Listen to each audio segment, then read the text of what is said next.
നമസ്കാരം. ഭാരത് ലൈവിലേക്ക് സ്വാഗതം. നമസ്കാരം. കേന്ദ്ര സർക്കാരിൻ്റെ മുന്നിൽ ഏറ്റവും വലിയൊരു സമസ്യ എന്ന് പറഞ്ഞാൽ അത് മണ്ഡല പുനർനിർണയം ഇപ്പോൾ തകൃതിയായി ചർച്ചകൾ നടക്കുകയാണല്ലോ. അത് പാർലമെൻറ്റിൽ കൊണ്ടുവന്നാൽ അത് 3-2 ഭൂരിപക്ഷത്തോടെ അത് വോട്ടിട്ട് ജയിപ്പിക്കണമെങ്കിൽ അതിന് ഇന്നത്തെ അവസ്ഥയിൽ അത് സാധിക്കില്ല. അപ്പോൾ പല ഭാഗത്തു നിന്നായിട്ട് എം.പിമാരെ NDA പക്ഷത്തേക്ക് കൊണ്ടുവരും. തൃണമൂലിൻ്റെ മൊത്തം എംപിമാരെയും 3-2 എംപിമാരെയും അങ്ങനെ NCP എന്നൊരു പാർട്ടിയിലേക്ക് മാറ്റി NDAയുടെ ഘടകകക്ഷിയിലേക്ക് മാറ്റുന്നു. അങ്ങനെ ഒടുവിൽ 22 അംഗങ്ങളുടെ DMK നേരത്തെ തന്നെ ഇന്ത്യ മുന്നണിയുമായിട്ട് തമിഴ്നാട്ടിലെ വിജയ് സർക്കാരിന് CPIയും ലീഗും ഒക്കെ പിന്തുണച്ചപ്പോൾ കോൺഗ്രസും ഒക്കെ പിന്തുണച്ചപ്പോൾ അവർ കോൺഗ്രസിനോട് പിണങ്ങി പ്രത്യേക ബ്ലോക്കായിരിക്കാൻ കത്ത് കൊടുത്തത്. ഇപ്പോൾ മൺസൂൺ കാലത്ത് പ്രത്യേക ബ്ലോക്കാണ്. അപ്പോൾ അവരുടെ ഈ പാർലമെൻ്ററി കക്ഷി യോഗത്തിൽ തന്നെ കക്ഷി നേതാക്കളൊക്കെ സൂചിപ്പിച്ചിരുന്നു, BJP കൊണ്ടുവരുന്ന NDA കൊണ്ടുവരുന്ന ഈ ഒരു മണ്ഡല പുനർനിർണയ ബില്ല്, അതുപോലെ തന്നെ സ്ത്രീകൾക്ക് പ്രാതിനിധ്യം സംവരണം മത്സരിക്കുന്നതിൽ, ഇതിലൊക്കെ ലോജിക്കായിട്ടുള്ള ഞങ്ങൾക്ക് ബോധ്യമാകുന്ന രീതിയിലുള്ള തീരുമാനങ്ങളാണെങ്കിൽ പിന്തുണയ്ക്കാം എന്ന്. പക്ഷേ അത് തന്നെയാണ് ഇപ്പോൾ സംഭവിച്ചിരിക്കുന്നത് അല്ലേ? ഏറ്റവും പുതിയ പാർലമെൻറ്റിലെ സംഭവങ്ങൾ എന്തൊക്കെയാണ്? DMK, അതായത് രാഹുൽ ഗാന്ധിയുടെ ഒരു മൈൻഡ് സെറ്റാണ്, ഒരു വിഘടനവാദത്തിൻ്റെ മൈൻഡ് സെറ്റും കൂടെയാണ് ഇപ്പോൾ പൊളിഞ്ഞു പോയത്. എല്ലാ തമിഴ്നാട്ടിലെ MPമാരും ഈ വനിതാ സംവരണം അതോടൊപ്പം തന്നെ മണ്ഡല പുനർനിർണയ ബില്ലിനെ എതിർക്കണം എന്നാണ് പറഞ്ഞത്. പക്ഷേ സ്റ്റാലിൻ ഇപ്പോൾ തിരിച്ചടിച്ചിരിക്കുകയാണ്. അതായത് തമിഴ്നാട്ടിൽ പ്രത്യേകിച്ച് പ്രശ്നമൊന്നുമില്ലാത്ത ബില്ലിനെ എന്തിനെതിർക്കണം എന്നുള്ള രീതിയിലാണ് ഇപ്പോൾ സ്റ്റാലിൻ വന്നിരിക്കുന്നത്. നേരത്തെ DMK ഇന്ത്യ മുന്നണിയിലായിരിക്കുന്ന സമയത്ത് ഈ രാഹുൽ ഗാന്ധിയുടെ പല ഇത്തരത്തിലുള്ള കാര്യങ്ങളെയും പിന്തുണച്ചിരുന്നു. പക്ഷേ രാഹുൽ ഗാന്ധി തന്നെ മലക്കം മറിഞ്ഞ് TVKയോടൊപ്പം ചേർന്ന് ഒരു അധികാരത്തിൻ്റെ അപ്പകഷ്ണം നുണയുവാൻ വേണ്ടിയിട്ട്, എവിടെയെങ്കിലും അധികാരം കിട്ടണമല്ലോ, എങ്കിലേ കാശും മറ്റു കാര്യങ്ങളൊക്കെ ഉണ്ടാവുകയുള്ളൂ. അങ്ങനെ അധികാരത്തിൻ്റെ അപ്പകഷ്ണം നുണയുവാൻ വേണ്ടിയിട്ട് TVKയോടൊപ്പം ചേർന്ന് നിന്നപ്പോൾ അവർക്ക് നഷ്ടപ്പെട്ടത് DMK പോലുള്ള ഒരു പ്രബല കക്ഷിയുടെ പിന്തുണയാണ്. അങ്ങനെ DMK BJP NDA പാളയത്തിൽ എത്തുന്നതോടുകൂടി അവരുടെ എല്ലാ മോഹവും സ്വപ്നവും ഒക്കെ പൊലിയുന്നൊരു സാഹചര്യമാണ് ഇപ്പോഴുള്ളത്. ഇപ്പോൾ ആകെ കൂടി ഇന്ത്യ മുന്നണിയിൽ ഉള്ള ആൾക്കാർ ഈ DMK ഒക്കെ ആയിരുന്നു.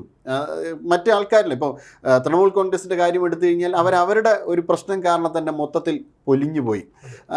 ബംഗാളിൽ ഇപ്പോൾ മമതയ്ക്ക് ബംഗാളിലേക്ക് കയറുവാൻ പോലും പറ്റാത്ത ഒരു സാഹചര്യത്തിലേക്ക് മാറി. അത് ദൂരവ്യാപകമായ പ്രത്യാഘാതം തന്നെ ഇന്ത്യ മുന്നണിക്ക് ഉണ്ടായി. വളരെ ശക്തമായി ഇന്ത്യ മുന്നണിയിൽ നിലയുറപ്പിച്ച് നിന്ന ആളാണ് മമതാ ബാനർജി. അപ്പോൾ മമതാ ബാനർജി ഒരു ഭാഗത്തൂടെ പോയി. ഇവിടെ കമ്മ്യൂണിസ്റ്റ് പാർട്ടി പരാജയപ്പെട്ടു. അതോടൊപ്പം തന്നെ SP ഇവരിൽ നിന്ന് അകന്നു കഴിഞ്ഞു. NCP സുപ്രിയ സുലെ ഉൾപ്പെടെ ചേർന്നുകൊണ്ട് തന്നെ NDAയിലേക്ക് പോകാനുള്ള ഒരു നീക്കം നടത്തിക്കൊണ്ടിരിക്കുന്നു. ശിവസേനയുടെ കാര്യം അറിയാമല്ലോ, നമ്മൾ പറയാതെ തന്നെ അവർ ഫ്രാക്ഷനിൽ നിന്ന് ഫ്രാക്ഷനേക്ക് മാറിക്കൊണ്ടേയിരിക്കുന്നു. ഒരു ഭാഗം നേരെ ഇനിയിപ്പോൾ അത് മുഴുവനായിട്ട് തന്നെ മിക്കവാറും എല്ലാ വിഭാഗം ഉദ്ധവ് ഒഴിച്ച് ബാക്കി എല്ലാവരും NDAയിലേക്ക് പോകുന്ന ഒരു സാഹചര്യമായിരിക്കും. അങ്ങനെ ഒരു ഘട്ടത്തിലാണ് ഇപ്പോൾ നിൽക്കുന്നത്. അതുകൊണ്ട് ഇവരുടെ ഈ മോഹങ്ങളൊന്നും വിജയിക്കില്ല. മണ്ഡല പുനർനിർണയം തീർച്ചയായിട്ടും അത് നടക്കുക തന്നെ ചെയ്യും എന്നുള്ളതാണ്. മിക്കവാറും മൺസൂൺ സെഷൻ അല്പം കൂടി നീട്ടിവെക്കാനുള്ള ഒരു സാധ്യതയുണ്ട് കേട്ടോ. അതെ അതെ അതെ പ്രമുഖമായ പ്രധാനപ്പെട്ട എല്ലാ ബില്ലുകളും ഈ സെഷനോട് കൂടി തന്നെ പൂർത്തിയാക്കാൻ വേണ്ടിയിട്ടാണ്. DMKയുടെ പൂർണ്ണമായ പിന്തുണ ഇപ്പോഴുണ്ട് NDA സർക്കാരിന്, NDA ഘടകകക്ഷിക്ക്, NDA എന്ന മുന്നണിക്ക് DMKയുടെ പൂർണ്ണമായ പിന്തുണ ഏതാണ്ട് കുറിപ്പ് ലഭിച്ചിട്ടുണ്ട്. അതെ അതെ അതെ ഒരു 3-2 ഭൂരിപക്ഷത്തോടു കൂടി, ദെൻ മെജോറിറ്റി എന്നല്ലേ പറയുന്നത്. അതായത് നിലനിൽക്കുന്നതിൽ 3-2 ഭൂരിപക്ഷത്തിൻ്റെ പിന്തുണ ലഭിക്കണം. അത് 358 to 362 അകത്തേക്ക് എത്തുന്നതോടുകൂടി അവർക്ക് അതിനുള്ള പിന്തുണ ലഭ്യമാകും. അങ്ങനെ ലഭ്യമാകുമ്പോൾ തീർച്ചയായിട്ടും ഇവരുടെ കാര്യങ്ങളൊന്നും നടക്കാത്ത ഒരു അവസ്ഥയിലേക്ക് മാറും. അന്ന് എന്തൊരു ആഹ്ലാദമായിരുന്നു ഈ മണ്ഡല പുനർനിർണയം. പരസ്പരം ലഡ്ഡു കൊടുത്ത് ആഘോഷിക്കുന്നു, മറ്റ് പല കാര്യങ്ങളിലൂടെ ആഘോഷിക്കുന്നു. എന്തിനു വേണ്ടിയിട്ടാണ് ഈ ആഘോഷമെന്ന് മാത്രം. ഈ മനുഷ്യരുടെ ജനാധിപത്യത്തിൻ്റെ ഏറ്റവും പ്രധാനപ്പെട്ട ഒന്നാണ് വോട്ട് എന്ന് പറയുന്നത്. ആ വോട്ടിന് മൂല്യം ലഭിക്കണം. ആ വോട്ടിന് മൂല്യം ലഭിക്കണമെങ്കിൽ, എൻ്റെ വോട്ടിന് മൂല്യം ലഭിക്കണമെങ്കിൽ കൃത്യമായി ഞാൻ എൻ്റെ പ്രതിനിധിയാണ് അവിടെ MP ആണെന്നുള്ള രീതിയിലേക്ക് കാര്യങ്ങൾ വരണം. പക്ഷേ ഇത്രയധികം ജനങ്ങൾ ഉള്ള ഒരു പ്രദേശത്ത് അവിടെ ഒരു വിഭജനം, ഒരു പുനർനിർണയം നടന്ന് അവിടെ മണ്ഡലങ്ങൾ പൂർണ്ണമായിട്ടും മാറി ഒരു പുതിയ MP വന്നില്ലെങ്കിൽ അവിടുത്തെ എത്ര പേർക്കായിരിക്കും ഒരു MPയുടെ പ്രാതിനിധ്യം ഉണ്ടാവുക? ഇവർ ചില ജില്ലകൾ വിഭജിക്കാൻ വേണ്ടിയിട്ട് നടക്കുന്നു, ഒരു ആവശ്യവുമില്ലാതെ. പക്ഷെ ഒരു ജനപ്രതിനിധിയാണ് ഏറ്റവും പ്രധാനമായും അവിടുത്തെ ആവശ്യം. ഇപ്പോൾ കളക്ട്രേറ്റ് വിഭജിച്ചാൽ മാത്രം അതൊരു എക്സിക്യൂട്ടീവിൻ്റെ മാത്രം മാറ്റമാണ്. നേരെ മറിച്ച് ഒരു പൊളിറ്റിക്കൽ ബോസിൻ്റെ, ഒരു പൊളിറ്റിക്കലായിട്ടുള്ള അധികാര കേന്ദ്രത്തിന് കൂടുതൽ പ്രാതിനിധ്യം ലഭിച്ചാൽ മാത്രമേ കൂടുതൽ മേഖലയിലേക്ക് ജനാധിപത്യം കടന്നെത്തുകയുള്ളൂ. ജനാധിപത്യം കടന്നെത്തുവാനാണ് ജനകീയ പാർട്ടികൾ ശ്രമിക്കേണ്ടത്. പക്ഷേ അതിന് തുരങ്കം വെച്ചുകൊണ്ടാണ് ബില്ലിനെ പരാജയപ്പെടുത്തുകയും അതിനുശേഷം ലഡ്ഡു വിതരണം നടത്തുകയാണ് ഇവർ ചെയ്തിരുന്നത്. അത് അപ്പോൾ എന്ത് ക്രൂരമായിട്ടുള്ള ഒരു മോശമായിട്ടൊരു നടപടിയാണെന്ന് സ്വീകരിച്ചത്. അതിന് പകരമാണ് പ്രതിപക്ഷം എന്നും ഇങ്ങനെയാണ് സഭയ്ക്കുള്ളിൽ. അതെ അതെ അതെ, എല്ലാ സമയത്തും അവരുടെ ലക്ഷ്യം എങ്ങനെയും അധികാരമെന്നതാണ്. ഒരു ക്രിയാത്മക പ്രതിപക്ഷമായിട്ട് നിലകൊള്ളുവാൻ വേണ്ടിയിട്ട് അവർക്ക് ഇപ്പോഴും ഇപ്പോൾ ഇന്ത്യയിൽ അടിയന്തരാവസ്ഥ കൊണ്ടുവരികയും ഇന്ത്യൻ എംപിമാരെയും പ്രതിപക്ഷത്തെയും അടിച്ചമർത്തിയ പ്രധാനമന്ത്രിയായിരുന്നു ഇന്ദിരാഗാന്ധി. ഇന്ത്യൻ ജനാധിപത്യത്തിൻ്റെ കടക്കൽ കത്തിവെച്ച ആൾ.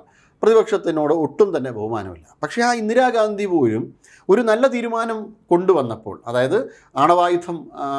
ആണവ ശേഷി വർദ്ധിപ്പിക്കുന്നതുമായി ബന്ധപ്പെട്ട് അല്ലെങ്കിൽ അണ്വായുധത്തിൻ്റെ പരീക്ഷണം നടത്തിയപ്പോൾ ഇന്ദിരാഗാന്ധി ഇൻ ദുർഗ എന്നാണ് പ്രധാനമന്ത്രിയായിരുന്ന അടൽ ബിഹാരി വാജ്പേയി അന്ന് പ്രതിപക്ഷത്തിരുന്നു കൊണ്ട് പറഞ്ഞത്. അപ്പോൾ ആ രീതിയിൽ വളരെ ക്രിയാത്മകമായി ഇന്ത്യക്കൊപ്പം നിലനിൽക്കുവാനാണ് പ്രതിപക്ഷം ആഗ്രഹിക്കേണ്ടത്. ഇന്ത്യ യുദ്ധത്തിലായിരിക്കുമ്പോൾ പോലും ഇന്ത്യയോട് ചോദ്യം ചോദിക്കുകയാണ്, വിദേശ രാജ്യങ്ങൾ ചോദിക്കുമ്പോഴുള്ള ചോദ്യം ചോദിക്കുകയാണ്, നിങ്ങൾ അവിടെ തകർത്തിട്ടതിന് എന്താണ് തെളിവ്? ഇന്ത്യയുടെ മിലിറ്ററിയുടെ മൊറയിൽ നശിപ്പിക്കുന്ന രീതിയിലാണ് അവർ പലപ്പോഴും രാഹുൽ ഗാന്ധി സംസാരിക്കുന്നത് എന്നുള്ളതാണ്. രാഹുൽ ഗാന്ധി മാത്രമല്ല, ഈ ഇന്ത്യ മുന്നണിയിലെ പല ആൾക്കാരും പ്രതികരിക്കുന്നത് എന്നുള്ളതാണ്. അപ്പം അവർക്ക് എങ്ങനെയും രാജ്യം തകർന്നാലും കുഴപ്പമില്ല, ഞങ്ങളുടെ ആവശ്യങ്ങൾ നേടിയെടുക്കണം. DMKയുടെ അടുത്ത നീക്കം എന്താണെന്ന് വല്ലതും വ്യക്തമായിട്ടുണ്ടോ? DMK എന്തെങ്കിലും ഒരു അല്ല, DMKയുമായിട്ടൊരു കണ്ടീഷനിലാണോ? ഇല്ല, അങ്ങനൊരു മന്ത്രിസ്ഥാനത്തിനോ മറ്റു കാര്യങ്ങൾക്കോ അവർ നിൽക്കും എന്ന് തോന്നുന്നില്ല. പുറമേ നിന്നൊരു പിന്തുണയായിരിക്കും ചിലപ്പോൾ ഉണ്ടാകുക.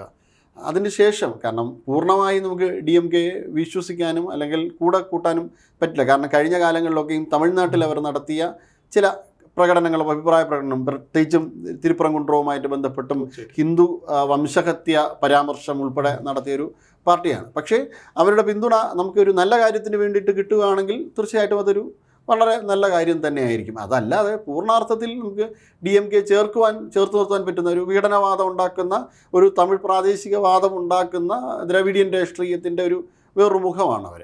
അപ്പം അവരങ്ങനെ നമുക്ക് പൂർണ്ണമായിട്ട് വിശ്വസിക്കാൻ പറ്റില്ല. പക്ഷേ ഈ ഒരു കാര്യത്തിൽ അവരുടെ പിന്തുണ വളരെയധികം നല്ലതാണ്.